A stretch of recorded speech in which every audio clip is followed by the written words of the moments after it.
Look, Philip, I know that I don't have all the facts, but if Will says he has a job, I believe him. Vivian, you are so naive.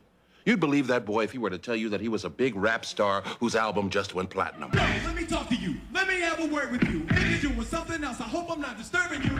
If I asked you to name the first thing that comes to mind when you think of Will Smith, what would it be? My boyfriend busted in, he grinned an evil grin and said, Boy, I'ma tear your butt limb from limb. Okay. If I asked you like a couple of years ago to name the first thing that comes to mind when you think of Will Smith, what would that be? An entanglement? Yes. Okay, damn it. Before then, when you think of Will Smith, what's the first thing that comes to mind? That's a damn lie and you know it. Odds are one of, if not the first thing that comes to mind is The Fresh Prince of Bel-Air, the cult classic sitcom that ran for 6 seasons on NBC from 1990 to 1996.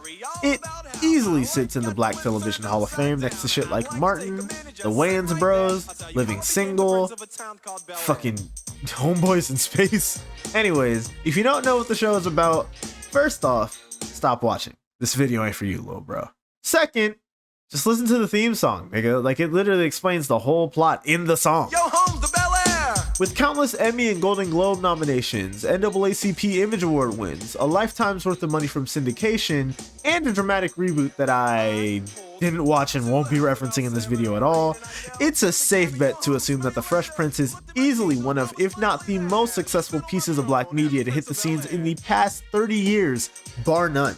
Not to mention it launching and or revitalizing the careers of actors like Alfonso Ribeiro, Janet Hubert, and the late great James Avery. Not to mention, of course, the title character Will Smith. Now, with all of that said, right, y'all know this nigga was actually a rapper before the show started, right? Sure, y'all are probably like, duh, nigga, I already knew that. Like, come on, bruh. But did you really? Or did you just see like 1 or 2 of his music videos on YouTube with DJ Jazzy Jeff and call it a day? By the way, that's Jazz from the show, in case that name doesn't ring a bell. Because some of y'all might be surprised, but DJ Jazzy Jeff and the Fresh Prince were low-key pillars for hip-hop in the late 80s to early 90s. And yeah, that might sound a little weird now in hindsight because of what Will's done in entertainment since, but that's legit. Across their 5 different albums from 1987 to 1993, every single one of them became gold or better, with their most notable album, He's the DJ, I'm the Rapper, going trick, black. What might be crazier about that album though is that the first single that plays on it, for reasons I'm about to explain, may just be the most important single, not just in the careers of Jeff and Will, but arguably for the entire culture as we know it today. And not for the reasons that you might think. Let's get ill and take a trip back to 1988 and take a look at how numerous lives were changed like crazy, all because of a nightmare on my street.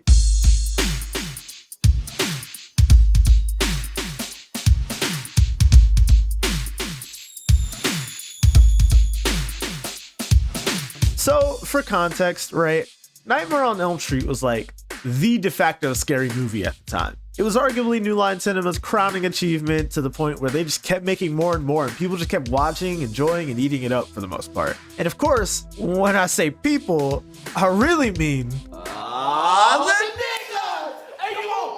niggas love that nigga. Black culture, for whatever reason I still don't understand to this day, was apparently the main demographic for the Elm Street movies at the time. So with the 4th installment gearing up for release, New Line thought it'd be a good idea to cater to that demo via hip-hop, right? This ended up leading to that Fat Boy track, Are You Ready for Freddy? Should even have this nigga Freddy Krueger himself on the track. I'm fucking sleep. See, I'm a popular guy. If you don't know yet, you're gonna find out why. Unlike this song that was meant to promote the movie, A Nightmare on My Street was more so meant to be loosely inspired by the movie. And something about Elm Street was the movie we saw. You got the body and I got the brain. About this homeboy named Fred and this girl named Nancy. He jumped on my bed, but through the covers with his claws, tried to get me. And then he slapped me with a subpoena. So, to be fair, right, before the Fat Boys deal with New Line was finalized, Zomba Recording, the label division that Jeff and Will were signed to, tried to get that collaboration instead. One of their executives, Barry Weiss, had contacted them in junk, but that deal simply ended up falling through. But then, like, I guess they thought it was still fine because they just, like, released the song anyway. That makes sense. So of course, what do you think happened? New Line Cinema sued the piss out of Jeff and Will, Zomba Recording, and the Bertelsmann Music Group as a whole on grounds of copyright infringement. Now the defense was that because it was meant as a parody, it was a matter of fair use. I mean, just look at bro. Does this even look like Freddy Krueger? Like bruh, if the claw don't fit, you must acquit, right? But given fair use is only valid based on factual stories, and we're talking about the unauthorized use of a fictional story with fictional references and a fictional character at the same time as the other hip-hop song to promote this, again, fictional story. Yeah, that claim to fair use was about as valid as having a blue check mark in the year 2023. Whoa, hey. So while Jeff and Will did end up losing the case, the suit did end up getting settled out of court though, where New Line Cinema essentially gave what I personally think might be the funniest way to settle a case ever. So in addition to the music video being prevented from release on MTV and all copies of the single being trashed, plus a disclaimer on all copies of the He's the DJ I'm the Rapper album, according to Jeff Towns, aka DJ Jazzy Jeff, aka Jazz, keep up with the fucking program, they either had to pay an amount of money to New Line that, while undisclosed, the way Wills talked about his financial life between then and when Fresh Prince of Bel-Air started, it had to be a crazy amount. More on that later, by the way. So peep this, right?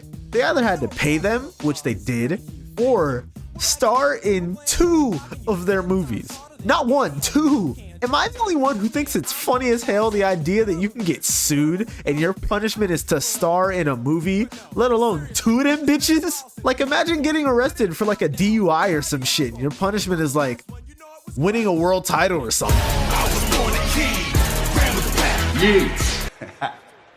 So yeah, it's nuts how 1, an option for literal copyright infringement is starring in 2 damn movies from the company that's literally suing you, and 2, that they chose to pay that company instead of doing the movies in the first place. But in my opinion, the real kicker is what ended up being the movies that New Line Cinema made based off of this deal. The franchise that was originally written for this hip-hop duo to star in. Jeff Towns and Will Smith, DJ Jazzy Jeff, and the Fresh Prince.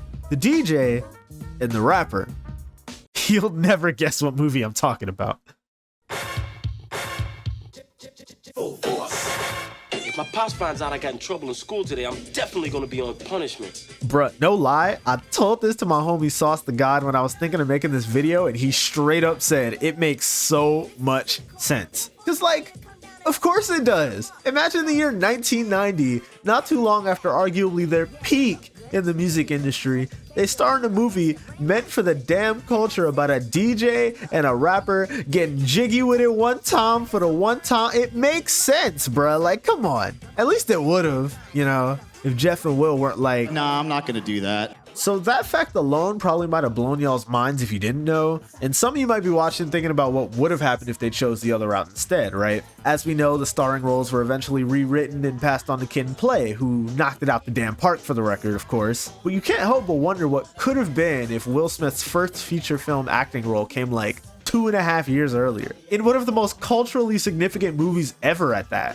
It probably makes you wonder how Will and Jeff's careers would have been, and even how Kid and Play's careers would have been as a result. But I do want to leave one more hypothetical your way before letting your minds wander on. Remember how I said Will Smith always mentions how around 1989 to 1990 he was piss poor broke because he'd spend money he didn't exactly have on things he didn't exactly need after giving an undisclosed amount of money to New Line Cinema, and he and Jazzy's third album didn't do the numbers they were hoping, and he didn't necessarily forget, but he simply didn't pay his taxes. That context was what led him to go out to the Arsenio Hall show during the middle of one of he and Jazzy's tours. There, he met a man named Benny Medina, who was in the process of developing a sitcom loosely based on his own life for NBC. If Will was interested, the show would be about him transitioning from his life in Philadelphia to life in Bel-Air, California. One auditioned at a party at Quincy Jones' house later, and the deal was made for the Fresh Prince of Bel-Air to become NBC's next sitcom.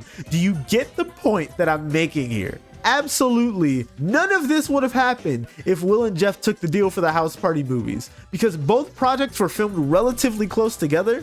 Not to mention, there would have been no need for it in the first place if he still had a decent amount of money left over that wouldn't have went to New Line. But the overarching domino effect here, right? It's altogether likely that we never would have had two pillars of the culture in the Fresh Prince of Bel-Air or House Party, or at least the latter would have been much different from what we got. And the careers of Kid and Play, DJ Jazzy Jeff Towns, and the Fresh Prince himself, Will Smith, would have likely gone down far different paths. Shit, you might even be able to make the argument that Will Smith's acting career as a whole probably would have never gotten off the ground, all because in 1988, DJ Jazzy Jeff and the Fresh Prince decided to put out a song about Nightmare on fucking Elm Street without the authorized permission of New Line Cinema. We were on tour. We were in Detroit. We were on tour Yep. and had a day off. Yep. And Will flew and go to the came back Arsenio Hall show. and said, I got a TV show.